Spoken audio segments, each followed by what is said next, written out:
All right, are we ready?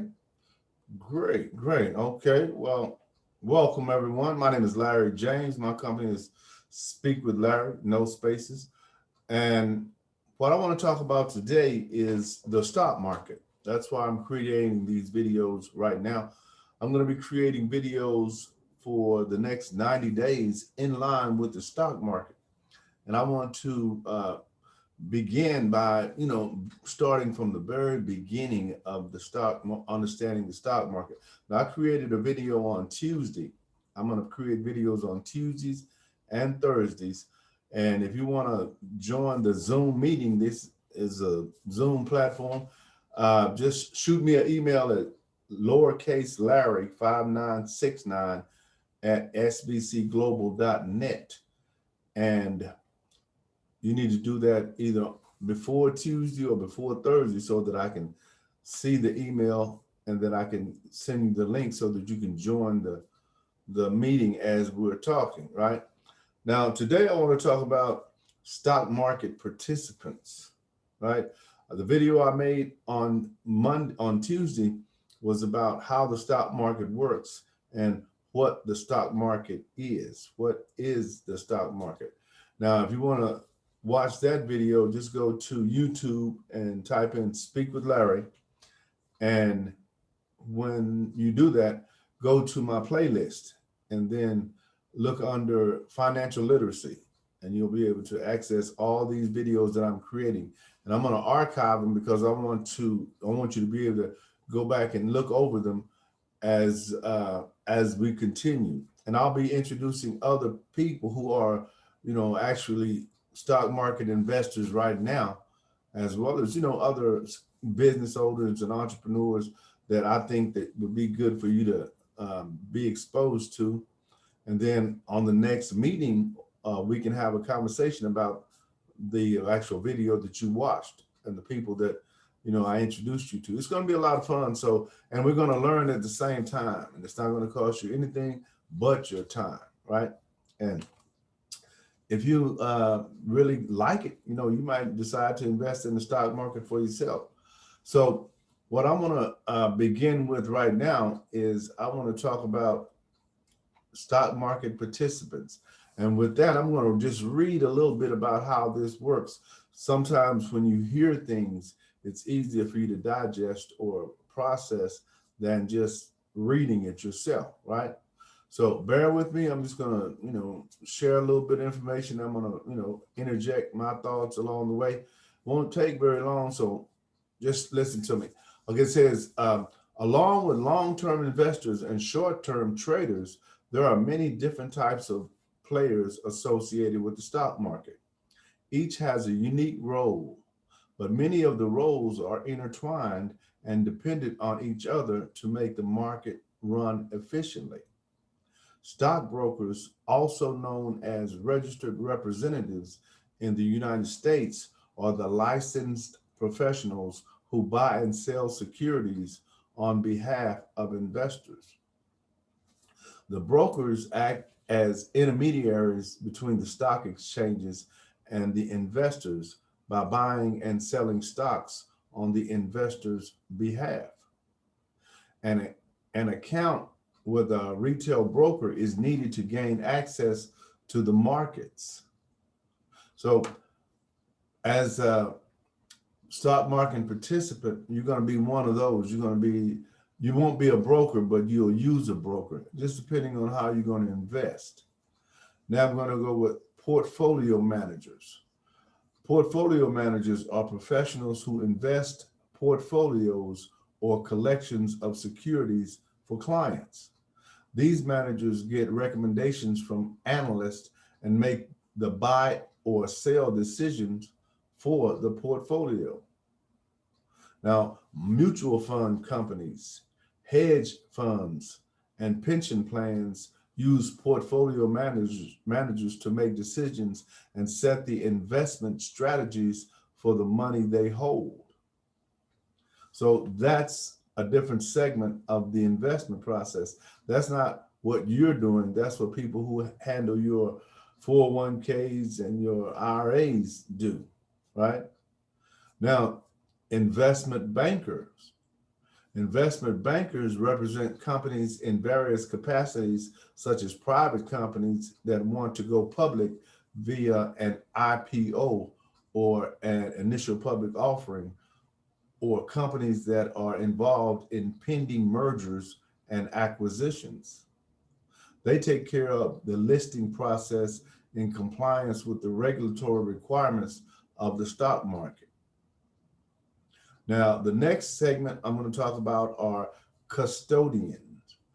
The custodian and depot service providers, which are institutions holding customer securities for safekeeping so as to minimize the risk of their theft or loss, also operate in sync with the exchange to transfer shares to and from the representative accounts of transacting parties based on trading on the stock market. Now, a lot of these won't really make sense to you yet, but as you get more involved in the understanding of the process, these will come up again and you'll know exactly what they are, and you'll be able to go back and reference them if you need to. Now, the market maker. A market maker is a broker dealer who facilitates the trading of shares by posting bid and asking prices along with maintaining an inventory of shares. He ensures sufficient liquidity in the market for a particular set of shares and profits from the differences between the bid and the ask price he quotes. Now, how stock exchanges make money. Do you know how stock exchanges make money? Sure you don't. Neither did I. And I'm going to share that with you right now. Stock exchanges operate as for-profit institutes and charge a fee for their services. Simple enough, right? The primary source of income for those stock exchanges are the revenues from the transaction fees that are charged for each trade carried out on its platform. Additionally, exchanges earn revenue from the listing fee charged to companies during the IPO process and other follow-on offerings. The exchange also earns from selling market data generated on its platform, like real-time data, historical data, summary data, and reference data, which is vital for equity research and other uses. Now, many exchanges also sell technology products like a trading terminal and dedicated network connections to the exchange to the interested parties for a suitable fee. The exchange may offer privileged services like high frequency trading or larger clients like mutual funds and asset management companies and earn money accordingly. There are provisions for regulatory fee and registration fee for different profiles of market participants, like the market maker and broker, which form other sources of income for the stock exchange. Now, the stock exchange also makes profits by licensing their indexes and their methodologies, which are commonly used as a benchmark for launching various products like mutual funds and ETFs by AMCs.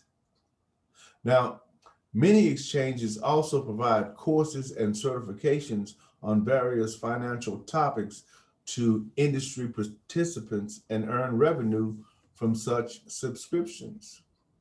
So you can see how the game is actually played on certain different levels by different people. Like me as an investor, I would use a broker to buy stocks or sell stocks, but they have other things that they do besides just buy stocks and sell stocks on the investors' behalves. Now, the competition for stock markets. Let me read a little bit about that to you. While individual stock exchanges compete against each other to get maximum transaction volume, they are facing threats on two fronts. One, dark pools. Dark pools, which are private exchanges or forums for securities trading and operate within private groups, are posing a challenge to public stock markets. Though their legal validity is subject to local regulations, they are gaining popularity as participants save big on transaction fees. Next, blockchain ventures. Amid rising popularity of blockchains, many crypto exchanges have emerged. Such exchanges are venues, for trading cryptocurrencies and derivatives associated with that asset class. Now, though their popularity remains limited, they pose a threat to the traditional stock market model by automating a bulk of the work done by various stock market participants and by offering zero to low cost services. Got it?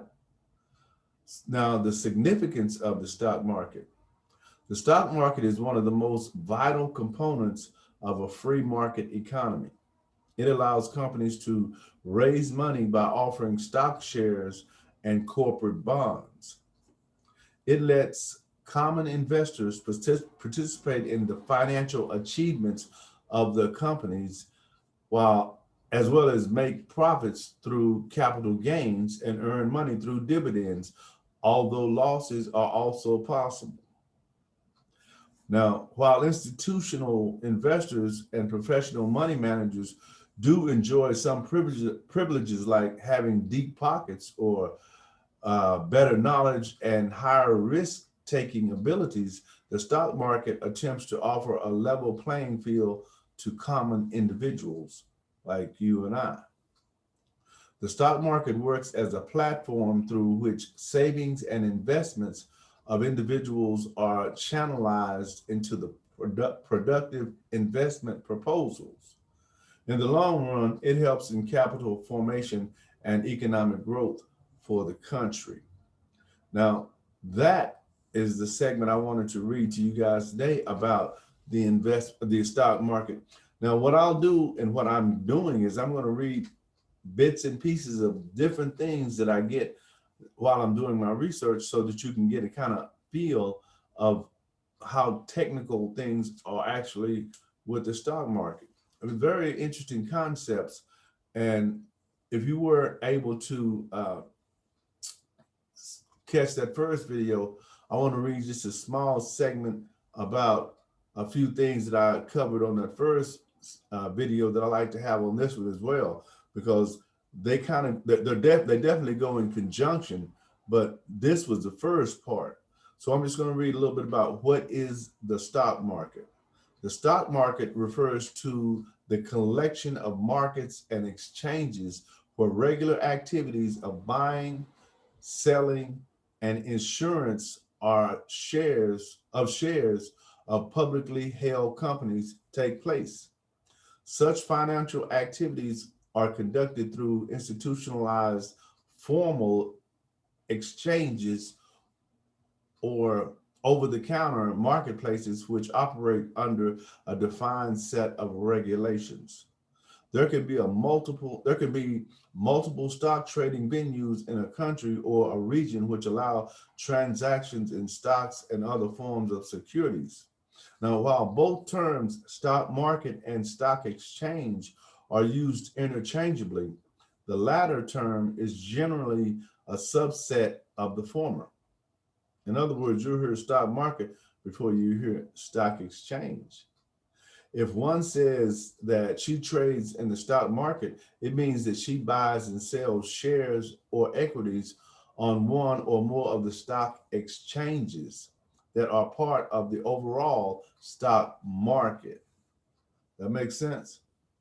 Now, that's what I wanted to get you to understand about that segment. And the next segment I wanted you to just cover briefly is how the stock market works. Now, in a nutshell, stock markets provide a secure and regulated environment where market participants can transact in shares and other eligible financial instruments with confidence, with zero to low operational risk.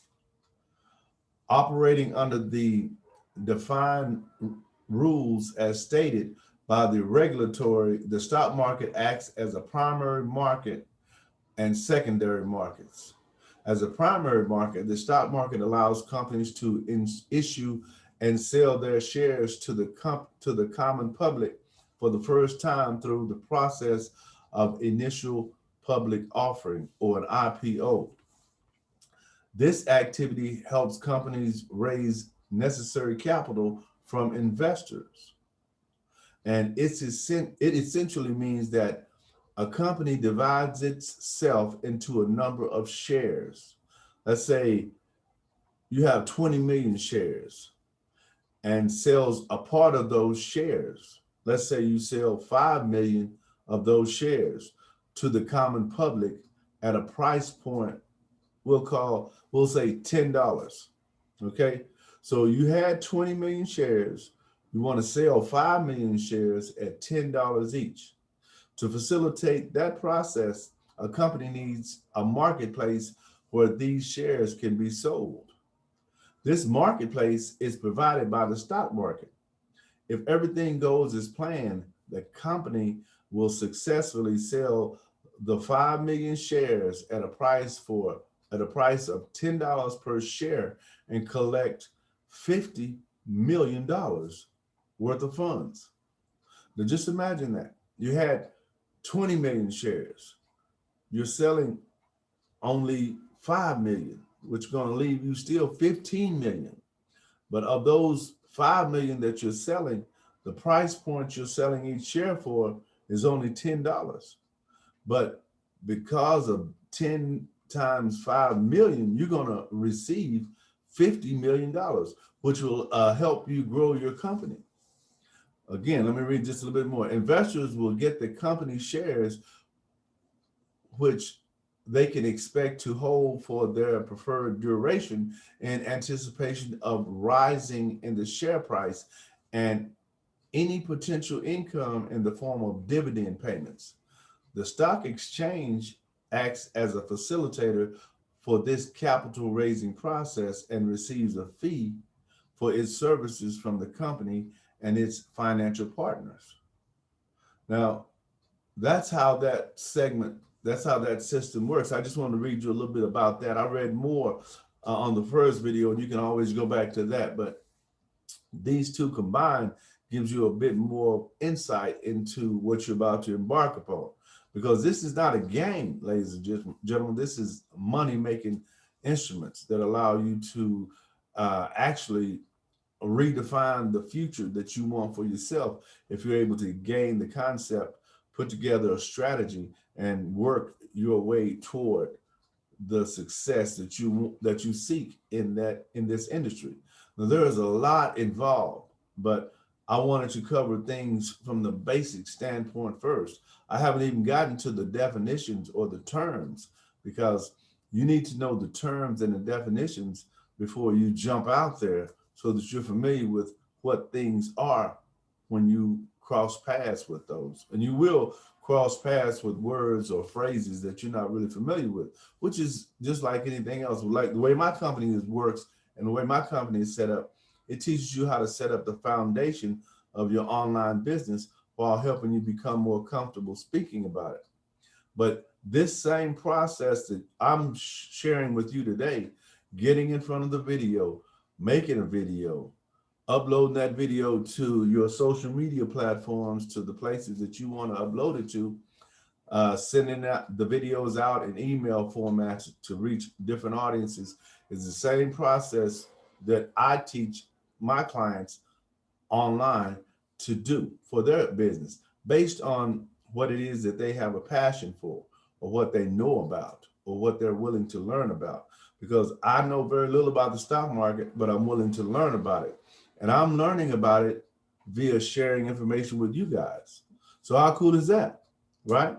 Now, right now, I'm not making any money in this, but rest assured that because I'm archiving these videos, I'll be able to package these up in 5 videos, 10 videos, or create a subscription membership site for people to access these videos as they're learning about how to do this process. So there's so many ways that you can generate an income from just starting this process and getting familiar with it.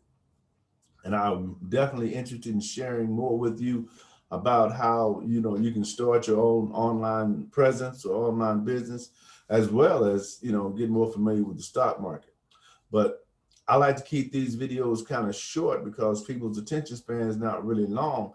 But as people start to come into the room, as they get more familiar with what I'm doing and, you know, how this actually works, then I may be able to go an hour, maybe, you know, 45 minutes or so on a regular basis. But like I say, it just depends on, you know, how I want to do it, because I'm the creator of this. Just like you be the creator of what you're sharing or what you're developing, that's how it works. Not rocket science. You don't need a master's degree. You don't need a PhD. You don't need any of that. But you do have to have a work ethic that's going to produce results. And if you have that and you're like-minded, then you'll understand what I'm saying.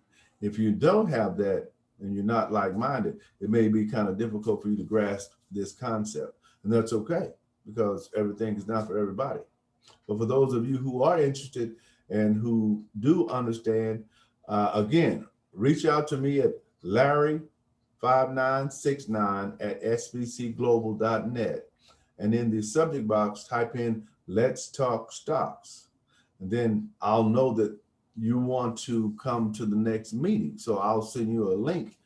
And then at 7 o'clock on Tuesday or Thursday, just chime in from that link and you'll join the meeting. You know how it works. This is Zoom. It's everywhere, right? All right, well, listen, with that, I'm going to get away because I've got some things to do. And like I say, I always want to keep this casual. I want to keep it really comfortable. I don't want you to be dressed up, and I don't want you to have to be, doing things out of character. But I do want you to remember this: when you come on your Zoom to the meeting, you're going to focus on the background that you have, because sometimes what you have in the background you may not want people to see. So always be aware that, what's in the background when you get ready to come on board. All right. Again, I like to always end my segments with, my name is Larry James. My company is Speak with Larry. And as always, share with someone else what I've shared with you.